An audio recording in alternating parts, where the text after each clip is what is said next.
Welcome to another edition of Rants, where I come on and go off about, well, whatever's honking me off today.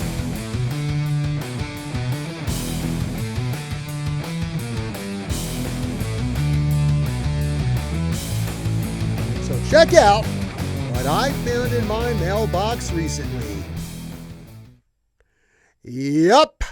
Isom #1, the first comic from the new independent Rippaverse comic line. And I'll tell you about this right after a word from our sponsor, H2O Health and Water Solutions. Does your toilet have rings that always need cleaning? Do you have hard water spots on your shower doors? Calcium buildup on your faucets? Just imagine what all of that is doing to the inside of your washing machine, dishwasher, refrigerator, your hot water heater. What about the pipes inside of your body? Buy a filter or be a filter. You can have clean, mineral-rich water without the buildup of unwanted toxins in your body and throughout your whole home. Call Vicki Johnston today at H2O Health and Water Solutions at 928-899-7504 or stop in and see her at the Prescott Gateway Mall. All right, so ever since the YouTuber Young Rippa, a.k.a. Eric July, announced he was publishing his own comics, mainstream entertainment, the leftist pop culture shills, they all lost their flippin' minds over this.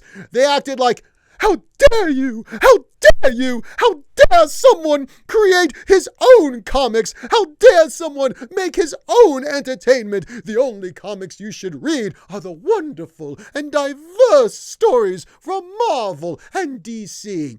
Well, Marvel and DC are now populated with talentless woke weirdos who push identity politics instead of telling good stories. And Eric July, he decided he wasn't having that anymore. And he created his own comic book universe, starting with Isom #1. Now, some of these shills, they've said that this was a scam. Well,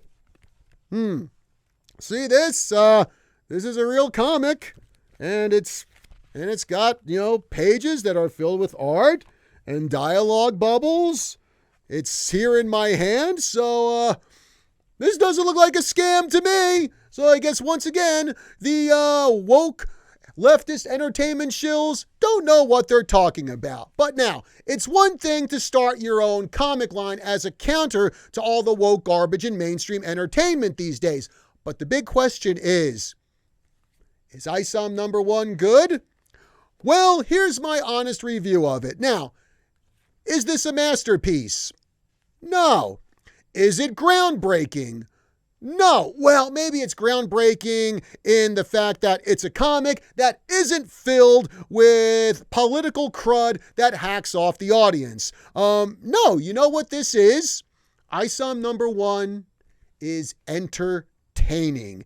It had good characters. The story was interesting. It kept me engaged. I wanted to know what was going to happen next. I liked how the protagonist, Avery, or aka Isom, was trying to stay out of the superhuman crime-fighting life, but he just slowly keeps getting pulled back into it.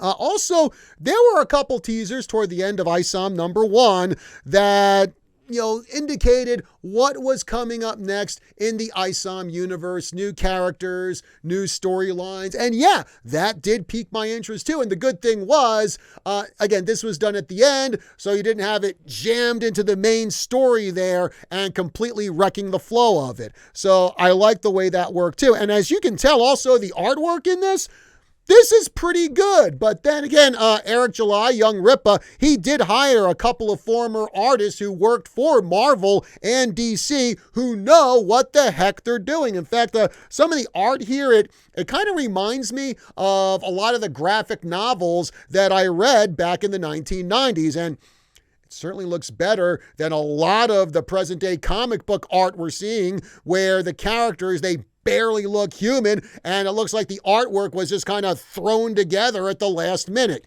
But perhaps the most important thing about this book, and I think it's one of the reasons why it's so entertaining, you can tell that the people who put it together have passion. They care about this new world they created. They care about their characters. They care about the story. pushing a political agenda is not at the forefront of their minds. In fact, a political agenda is non-existent from this book. Eric July just wanted to tell a good story, and he did it. And I think you're going to see more and more of this with all the tools available to us online. Writers, artists, musicians, filmmakers, they are no longer going to wait for Hollywood or the comic book industry or the assembly line American mainstream music industry to get their excrement together. They're going to create their own stuff. They have characters and stories and images and songs in their minds that they need to get out for the whole world to see and hear, and they are going to do it. Ladies and gentlemen, the rebellion against mainstream woke entertainment has begun, and there's nothing they can do to stop it. Well, that's all the time here for Rust Rants. Be sure to like, share, follow, and subscribe across all of KYCA's social media. That's Facebook, YouTube, Rumble, Instagram, Vimeo. Check us out at kyca.info. Be sure to smash the like button, leave a comment. We love to hear what you have to say. Till next time, I'm John Rust. Looking forward to more from the Rippaverse. Also, go Phillies! I'll see you soon.